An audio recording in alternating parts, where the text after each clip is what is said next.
Hi guys, and welcome back to another True Crime in Makeup Time video. Today's case was a request by Buckley's Chance 3267. So thank you so much for requesting this case. I was so young when this tragedy took place, but I remember my mom's reaction to the news so clearly about this missing boy. So this case is pretty sickening. It will make you sick to your stomach. So watch with caution. A young boy with a promising future snatched away by an act of unspeakable violence. His story broke the hearts of not only Australians, but it resonated around the world. Let's get into it and talk about the tragic case of Daniel Morcombe. Daniel James Morcombe was born on December 19th, 1989 in Melbourne, Australia, to his parents Bruce and Denise Morcombe. He had two brothers, Dean and Bradley was actually his twin brother, and they were extremely close. They grew up in a really loving home, first in Darwin, and then they moved to Queensland, the Sunshine Coast, and they lived in the town of Palmwood. Over here, they lived in a small rural property, and his parents were actually successful franchisors of Jim's Trees, which was a business for tree pruning and removal. And if any of you guys are Australians, how many of you have seen Jim's everything everywhere? You know, those trucks. So it's crazy that it's been around for that long, but his parents would essentially sell franchises of Jim's Trees in the area of Queensland, and they were responsible for advertising and just generating work for the franchisees. From an early age, Daniel had a bright and curious personality. He loved the outdoors, outdoor activities like motocross. He loved animals. And because of this, his parents filled the family home with many pets, including a pony that Daniel adored. Neighbors knew him as a quiet and helpful child, and he would actually help pick fruit around the neighbors' homes when it was harvest time. So the family actually moved to Queensland in 1993 when Daniel and his brothers were really young, and Daniel attended Siena Catholic College. His teachers and friends described Daniel as a hardworking, polite student. He excelled academically. He participated in community events, sports events. And although he was quiet, he had a close circle of friends and was known for his kindness and integrity. And he was the kind of kid who never really caused any trouble. So fast forward to December 7th, 2003. Daniel is now 13 years old, and him and his brothers woke up early that day to help their neighbors pick passion fruit in exchange for some pocket money. So they had actually been doing this for a while, helping their neighbors, the Paxtons, pick passion fruit on their farm. That day in particular, they were due to help them at about 6:30 a.m. And after they finished helping the Paxtons, they were due to travel to Mansfield in Brisbane for a work Christmas picnic. So his parents, Bruce and Denise, were organizing this Christmas work family picnic for all the franchisees. So that morning, the family, they all had breakfast together before starting their plans for the day. So that morning, it actually began to rain quite heavily. So the Paxtons phoned the boys and they were like, hey, can you come at 7:30 instead of 6:30? Let the rain die down. And then because of this, his parents, Bruce and Denise, decided to actually head on to Mansfield by themselves and leave the boys at home. And the reason for this is because Brisbane was about a 1.5-hour drive away from their house, and they wanted to make sure they got to the park in time so that they could set up everything, because the picnic was going to be running from 11 a.m. to 2 p.m. And they just wanted to make sure they had everything ready and got a good spot. So that's why they left the boys at home and went without them. But the boys didn't mind. They were happy to stay at home that day. So the three brothers continued on with their plans for the day, and they went on over to the Paxtons to pick passion fruit as planned. So Dean, the older brother, actually finished up a little bit earlier. So he went on home by himself. And then when Bradley and Daniel finished, they were driven home by the neighbor, Judith Paxton, on their farm quad bike. And then following this, Judith paid the boys and Daniel got his pay, which was $90. I was like, damn, that's a lot of money back then, right? Like $90. How long did it take them? Like a couple hours? It's good pay. Earlier that morning, Daniel had told his parents that he wanted to head on over to the mall, Sunshine Plaza, to buy Christmas presents for the family. He told them he was going to catch the bus there and then come home straight after. And his parents were okay with these plans because Daniel had caught a bus to and from this location at least 15 times prior. So once they returned home from picking passion fruit, Daniel asks his older brother Dean to come with him to Sunshine Plaza, but Dean was like, no, he wasn't down.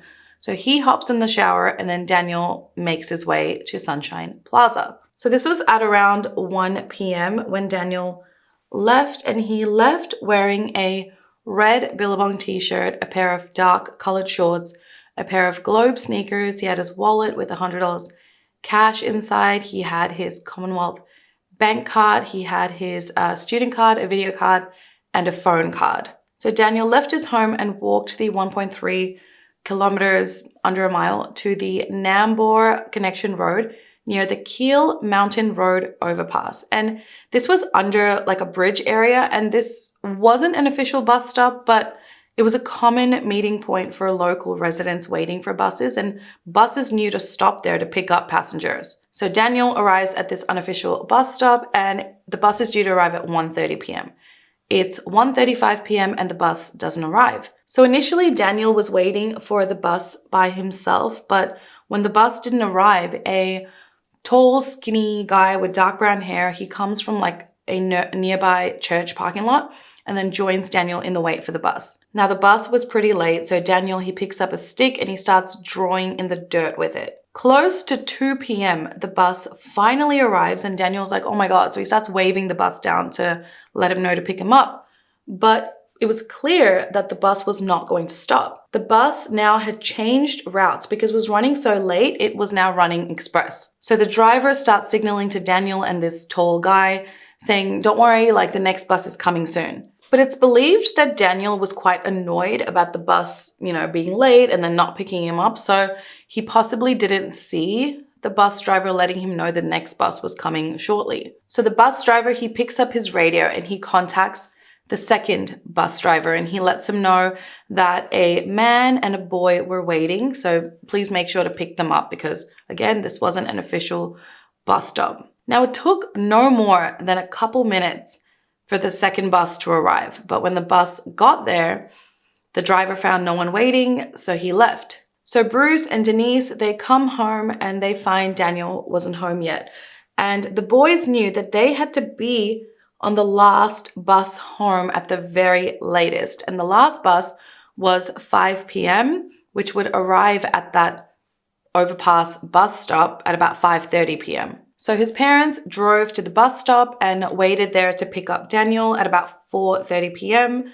So the bus arrives, but Daniel did not get off the bus. So the bus came every hour on Sundays. So his parents drove back home and then his dad, Bruce, came back an hour later to pick up Daniel. So at 5:30 p.m., Bruce arrives at the bus stop, which is around the time the last bus would arrive. And he looked for Daniel at the bus stop or at least walking nearby, walking back home, but no sign of Daniel. Daniel was reliable. He never caused any trouble. So they thought, maybe something happened. Maybe he didn't have enough money for the bus to come back home. Maybe he got hurt. So his parents drove down to Sunshine Plaza. They went to the bus depot. They called the bus company. They even hopped on another bus looking for Daniel, but no sign of him. And at this point, they knew something was wrong. By 7 p.m., so that's an hour and a half later, they walk into the Maroochydore police station to report their son Daniel missing. Sergeant Robbie Munn was the one who took his parents' report about Daniel. And he noticed that the parents were frantic, about the fact that their son hadn't come home as yet. He was not the type to run away. He was not the type to cause any trouble. And Daniel knew that if he was running late, he would call his parents with the phone card that they had given him. Sergeant Robbie asked, did anything happen at home? Did any fight take place? Any reason for him to run away? And his parents said no. Everything was fine. There were no arguments. He was actually on his way to go buy presents for the family. He was fine mentally. This was just not like him. Sergeant Robbie tells them to relax. He's most likely going to be home soon, so just go back home and wait. He tells them that, he's going to check on them a little bit later. And at 10 p.m., when his shift ended, he did call the family and say, what's the update? And by that point, his parents obviously did not just sit at home. They went on foot looking for Daniel. They contacted everyone they knew to see if they had seen or heard from Daniel, and no one had. Then at about 11 p.m., another police officer calls up Denise and Bruce and says to them, okay, well, Daniel's not home as yet. So tomorrow morning, when the Palmwoods police station opens up, you can make an official missing person report. Bruce and Denise were like, okay, but they felt that the police was not taking this seriously. I mean, considering he was so young, you would have thought that like some sort of search would have taken place, no? So the family obviously had a sleepless, restless night, wondering where Daniel could be. And at about 4:30 a.m., they get up, they go looking for Daniel again on foot, and then they make that official missing persons report. After this, the police then go out searching for Daniel. Over 100 police officers search for Daniel in cane fields, waterways, backyards. Public appeals were made for witnesses to come forward. They began scouring hours of CCTV footage from the Sunshine Plaza Mall. They kept an eye on Daniel's bank account. They interviewed known sex offenders in the area. They put up a mannequin wearing the same clothes as Daniel in the area he was last seen, hoping to jolt people's memories, people that had been driving, in that area that day. After receiving numerous tips, collecting eyewitness statements, investigators made several important discoveries in relation to Daniel's disappearance. Now, witnesses do remember seeing a young boy matching Daniel's description waiting at that bus stop that day. Passing motorists came forward to the police, letting them know that they had seen a blue car and a white van waiting near the bus stop on that day. Some said they had seen a blue car with 1 or 2 men inside talking to Daniel. Some said they spotted a blue car parked nearby with 1 or 2 men inside and they were talking to Daniel. Some said 3 men. Most had seen a young boy being manhandled into a vehicle. And it's hard because they had to rely on witness accounts. Like, there were no mobile phones or cameras back then to capture any evidence. And not sure why nobody reported a child being manhandled into a car, but hindsight is 2020, right? So enough people described this car to be a blue boxy sedan.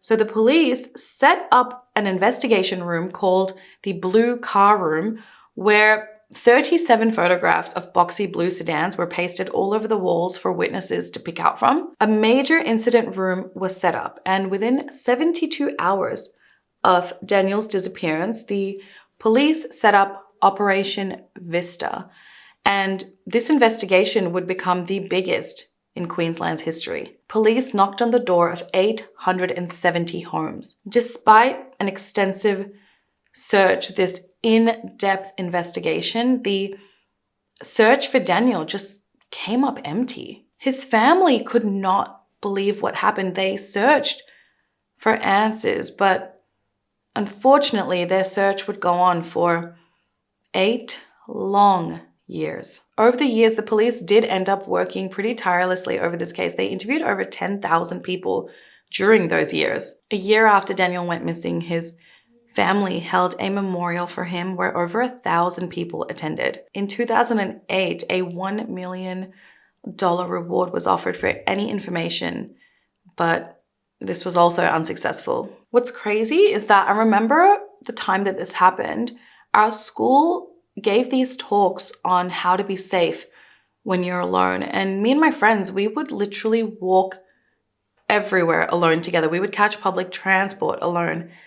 And like, a lot of stuff happened to me on public transport. Like, when I think about it, I'm like, how did nothing bad ever happen to me? I mean, it did, but like nothing bad, And I feel like nowadays we can't do that. We can't send our kids on public transport with this confidence that most things are going to be okay. And like, we didn't have the technology we had these days to like call for help and be like, oh my God, someone's following me. And it's just wild that may never be a thing in the coming years. Like, kids in my area, kids are always walked with their parents, they're dropped off.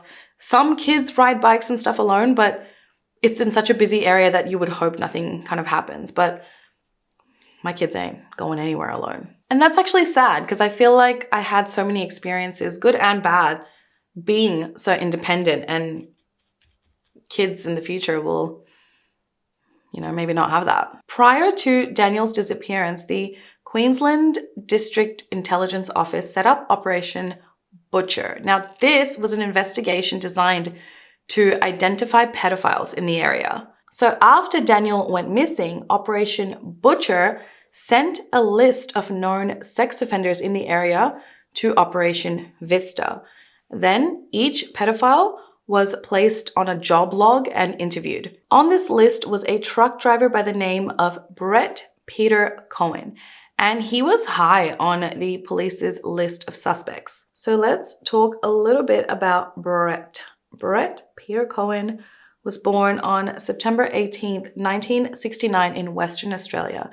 And he was born into a troubled family life, filled with neglect and abuse. From a young age, Brett displayed behavioral problems, and he was known to the police for various offenses like theft and sexual misconduct. Throughout his life, Brett struggled with substance abuse issues. He struggled to maintain a stable job, stable relationships. His predatory tendencies manifested early on with numerous police encounters for sexually related offenses. So, trigger warning, I'm going to read you some of his offenses. So, in 1987, Brett had lured a 7-year-old boy into a park bathroom cubicle and raped him. He served just 1 year in prison for this crime. Then in 1993, Brett raped a 6-year-old boy in an abandoned car yard. This boy, he was left in an abandoned car in the bush with a punctured lung due to the force of the act and several cuts on his body. Now, luckily, this boy, I don't know how he got out of this car, but he got out and he stumbled into a petrol station where he received help. For this crime, Brett was sentenced to 3.5 years behind bars, and he was released in 1997. So when he was released in 1997, he was a changed man. He became a reformed Christian. He attended church. He got married and had a couple children of his own. After 2003, Brett stopped attending church and divorced his wife in 2004. He then signed up for a few gay dating websites under fake names and looked for extreme sex acts on these websites. I'm sorry if I sound frustrated and annoyed. I just didn't think that this was going to upset me as much as it is. Sometimes I wonder, why am I doing this if I'm so emotional, such an emotional person? So dumb. Anyway, so when Brett was first interviewed by the police, he tells the police, I drove past that bus stop. I was on my way to get some marijuana from my drug dealer, and I noticed Daniel standing there alone. He then admits that, he stopped near Daniel and offered him a ride, but when Daniel turned him down, he just kept on going. Brett's wife was also interviewed, and it was later discovered that she had in fact lied to the police about where Brett was on the day that Daniel disappeared. She later admitted that he had in fact disappeared as well for around 5 hours on December 7th. Then in July 2009, Bruce and Denise called for a coronial inquest into Daniel's disappearance. This was granted, and this coronial inquest was held between the months of October 2010 and April 2011. So there were several witnesses called, and some of them were the bus driver who had failed to stop for Daniel at the overpass, a woman who had seen a man loitering near Daniel, and several other persons of interest. During this inquest, Bruce finally stated that he felt that the police didn't take the disappearance of his son seriously. They waited over 24 hours before making any action. Many witnesses were called to testify, including sex offenders in the area. A female witness who was on the bus that passed Daniel stated that she had seen Daniel waiting for the bus, and she called out the bus driver for not stopping and picking him up. Another witness said that she had also seen Daniel waiting at the bus stop playing with a stick in the dirt, and that she saw another man standing behind him with 1 foot up on the wall. Another witness said that she had seen Daniel as well, but he was dressed so neatly, and the other passenger that was near Daniel was dressed really scruffy, so she didn't think they were related.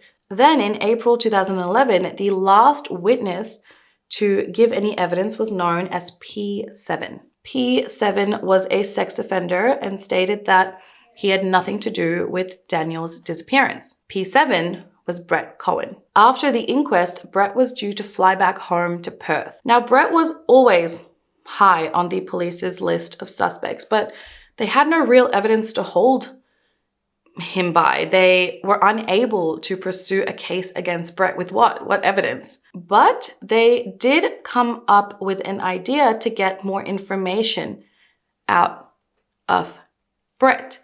Now, guys, this is where this case just gets so interesting. You're going to want to clap for the police after this because it's just so good. So anyway, Brett was due to fly home that day, right? So on his flight back home, he meets a guy that's sitting next to him, a passenger, by the name of Joe Emery. Now, Brett did not know Joe, but soon as they began chatting, Brett finds out that Joe is part of a gang. He's moving to Perth and he needs to purchase a car. Brett offered to help, and when they landed in Perth, the next day, Brett takes Joe, shows him around Perth, and takes him to a car dealership. Joe buys a car, and as Brett and Joe keep chatting, Brett tells Joe that he has recently lost his job, and Joe offered him one and offered to introduce him to other gang members. One was known as Fitzy. Now, Fitzy was the boss of this gang, and it's crazy to me how people just like get into relations with gangs, but I guess Brett needed money and he was used to doing bad things. So anyway, so he was given small jobs because the gang had to make sure that they could trust this guy because, again, the gang doesn't know Brett. So he would assist in small jobs, and eventually his involvement increased in the gang as he earned the trust and respect of other gang members. He was now being paid and he was happy to be part of this little gang. I think it really got to his head, like he finally felt maybe important. Then Brett was introduced to the big boss. Like, this is months later. And the big boss's name is Arnold. But when Arnold is introduced to Brett, he soon hears about his possible involvement in the Daniel Morcombe case. So in August 2011, Arnold meets with Brett one-on-one alone. And in this meeting, he tells him, look, I need to tie up loose ends. Like, the gang doesn't need police coming and sniffing around. This is what he tells Brett. Is there something you need to tell me? Bearing in mind what we do is based on respect and honesty. I don't care what you done. I got no qualms at all. I've had a lot of real bad guys on my books. What they do doesn't faze me at all. All I'm looking for is loyalty, respect, and honesty. Now, at the time, the gang had a really big job coming up. A job that would pay Brett very well, $100,000. Now, the work that Brett did in this gang was easy for Brett. He would transport illegal guns, illegal goods, blackmail people. They would do some debt collection. And he was getting paid really well for this. He was in this gang. He had respect. He had friends, you know? He couldn't lose this. But when Arnold, the boss, comes to him and lets him know, hey, let me know what you've done because I have word that you're, involved in this Daniel Morcombe case, Brett at first denies any involvement. Then Arnold tells Brett, one of the gang members is a dirty cop. Through this cop, Arnold has an email from inside the police investigation talking about all the holes in Brett's alibi, how the police believe that Brett is responsible for Daniel's murder. Arnold tells him, look, we can't have the police, coming around and investigating the gang. We have this massive deal coming up. I mean, if Brett was going to get paid $100K, He's one of the members. Imagine how big the deal is. Imagine how much money the boss, Arnold, was going to make off this deal. So he didn't want cops coming around, and he was like, Brett, you've done good work. Fitzy, Joe has told me you're valuable to this team. And if you're not going to tell me the truth, I can't help you. And I will help you. If you tell me what happened, I will help you sort out this mess. And that alone is so messed up. He actually says to him, I don't care what you've done. I don't care if you did murder Daniel, a 13-year-old boy. He doesn't care. And that alone is so sick. But with all of that, Brett comes clean. Brett starts telling him all about what happened, what he did to Daniel, where the body was, etc. Now, what Brett didn't know was that this entire conversation was being recorded. And what else he didn't know was that this entire criminal gang was fake. Joe was fake. Fitzy was fake. Arnold was fake. They were all undercover members of the Australian Federal Police, a 35-man fictional crime gang. Honesty, trust, respect, all right? Yeah, okay. No. Yeah, I do. All right, so you did it, but what I'm saying is, I need to kind of go, I need to strip you right back to the whole thing. I mean, that blew my mind. For months, they were just leading Brett on. They built his trust. They convinced him he was committing crimes when in reality, he wasn't. All the illegal operations he was undertaking, all the, people he was shaking down, it was all fake. They were all acting. And this was all part of a sting operation called Mr. Big that the police began in April 2011. After Brett spilled all the details, Arnold's like, okay, all right, we got you. Let's sort this out. So he tells Brett, lead me to where you've buried the body under the guise of, we need to make sure there are no remains that can be found by the police. And there's video footage of this. So they take Brett, or Brett takes Arnold to the area where he buried Daniel. And once they're there and he's showing him, Arnold revealed his identity. Police were waiting in the bushes. It was all being filmed. Police! Stay there, Brett. Stay there, mate. Stay where you are. Stay where you are. Stay where you are. Police. Just to tell him that I'm under arrest, am I? Not at this time. If you're happy to remain with us and speak with us in relation to this matter. No, you can arrest me. All right, you're under arrest for the murder of Daniel Morcombe. Yep, cool. I'm under arrest for Daniel Morcombe's murder. Brett Peter Cohen was then placed under arrest for the murder of Daniel Morcombe. So what the hell did he do to Daniel? And I don't even want to talk about this. So on that day, Brett was driving past the Nambour Connection Road where Daniel was waiting for a bus. He first drives past the broken down bus, and then as he keeps driving, he sees Daniel waiting for the bus by himself. And he says he couldn't help himself. Once he drove past Daniel in his white Mitsubishi Pajero, he then drives to the nearby church, leaves his car in the church parking lot, and then walks on over to the bus stop. He began talking to Daniel, began offering him a lift to Sunshine Plaza Mall, and eventually, once the bus was late, the bus drove past, he persuaded Daniel to go with him. Once Daniel got into his car, instead of driving him to the Sunshine Plaza, he drives him to a secluded house. When he gets inside the house, he apparently attempted to molest Daniel inside the house, and his plan was only to rape the boy and then drop him back to the bus stop. But when Daniel fought back, Brett panicked and grabbed him around the throat, strangling him to death. And He said he never ended up molesting him. He just panicked. And that's what caused Daniel's death.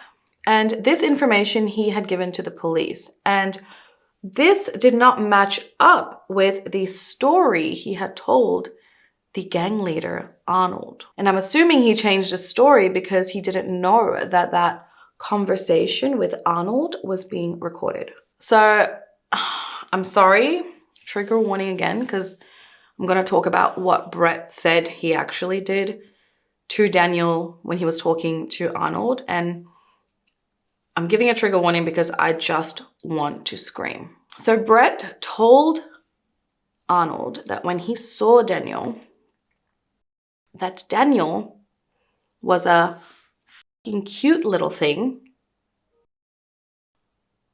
And he then tells Arnold that he'd had his man fun 4 other times in that abandoned house where he took Daniel. He said when he arrived at the house, he went inside, and I'm assuming Daniel stayed in the car at this point, and he kind of comes back out of the house and he goes, my missus asked if you wanted a drink before heading on to the plaza. Now, Daniel, being young, unsuspecting, being a teenager, went inside the house. When Daniel got inside, Brett tried to pull his pants down, but Daniel tried to run, and that's when Brett panicked and grabbed him. He told Arnold that he knew if Daniel got away, that he was fucked. He said, if he didn't want to run, I would have had my fun with him, and I would have taken him back to near where I got him and dropped him off. You know, because it's Daniel's fault. You know, just let him have some fun. Stupid idiot.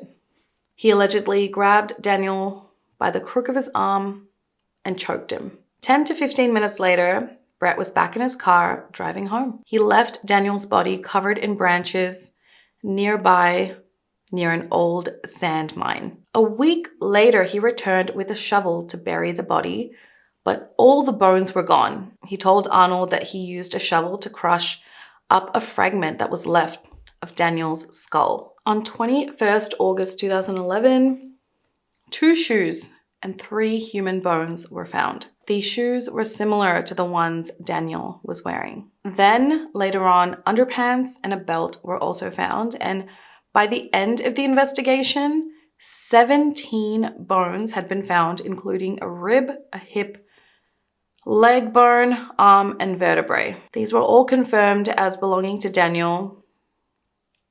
They matched it using DNA from his toothbrush. Forensic evidence indicated that Daniel had suffered significant trauma consistent with assault, confirming the brutal nature of the crime. Daniel's family finally had answers. Bittersweet closure.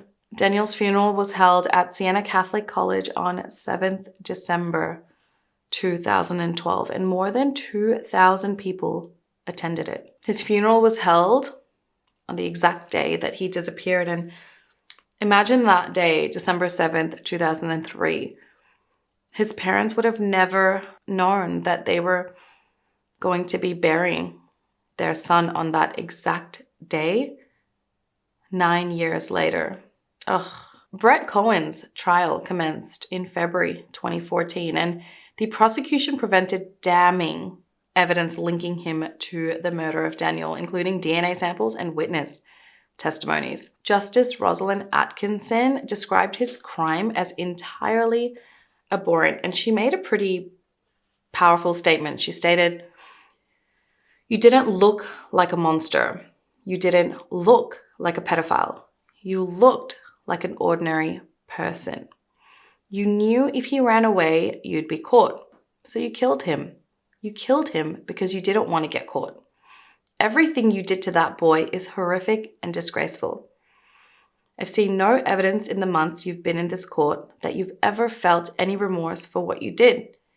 You have tragically and pointlessly snuffed out a young life." Despite Brett's attempts to discredit the evidence, fabricate an alibi, the jury returned a guilty verdict, sentencing him to life imprisonment with a non-parole period of 20 years. Justice Rosalind stated that she did not believe he should ever be granted parole And I feel like when a judge says that, that hopefully has some more weight than, you know, the victim's family or other people in the community not wanting this person to get parole. His family, you know, was happy with the conviction and the closure it brought to their unending nightmare at that point. But the pain of losing Daniel was gonna linger indefinitely. His father, Bruce, read in a statement, 10 years ago, you made a choice that ripped our family apart. You have robbed Daniel of 70 years of life. I often wonder about the other victims you have left in your wake.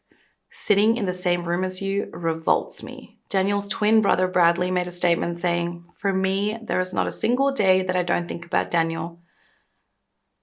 I know Daniel is still with me in my heart and in my thoughts, and he always will be. While I had known about this case, I, read many quick articles on it over the years. Actually researching it, reliving the details, it got me. Like, I cried so many times during my research, thinking about what poor Daniel went through, what those other two poor boys, Brett's victims, went through. I found out that Brett ended up having a son, and he was clearly a pedophile into young boys. And while I know that there's a chance that Brett himself was molested and learned this behavior, I don't care. The pure evil that Brett is, the scars he has left on multiple families, his victims, is infuriating and disgusting. He is not remorseful. Did you see him being arrested? He does not give a shit. Bruce and Denise suffered for nearly a decade. His brothers suffered for nearly a decade. Children are special. Our children are special. They are our lives. And people like Brett Cohen feel like they can just do whatever they want to whomever they want. And one amazing fact is that the people in prison with Brett, other criminals, feel the same. While in prison, Brett was attacked by another inmate. Boiling water was poured all over Brett, leaving him with severe burns. I'm sure we can all agree to turn a blind eye to that. The Mr. Big operation ran by the police is truly amazing. If they didn't do that, would Brett have ever been caught? I'm a big fan of Mr. Big sting operations, and I guess the concern there would be false confessions being made, but this whole sting was just perfect. It would not have been easy for all 35 police officers acting undercover without wanting to punch Brett in the face. So we always talk about bad police work. I mean, let's talk about how good the police did in this situation, and if only they acted a bit earlier. Now, Daniel's parents have started the Morcombe Foundation, and they have some incredible information on this site, like resources about educating children, about body safety, about making Australia a safer place for kids, preventing abuse and risk of harm. And I will leave it linked below. If you have kids, I highly recommend you check it out. It doesn't have to be, only Australians. Again, this case really, really got me. It physically hurt me. It hurt my soul. And I pray for Daniel's family and any other families out there whose children have been taken away at the hands of a monster. When you research and delve deep into cases like this, you wish you could do something about it. I wish I could prevent this from ever happening to another child, but I know I can't. But what I can do is share these stories and bring awareness. Let's keep our kids safe, guys. Let me know your thoughts down in the comments below, guys. And I will see you in next week's video. Besitos. Bye.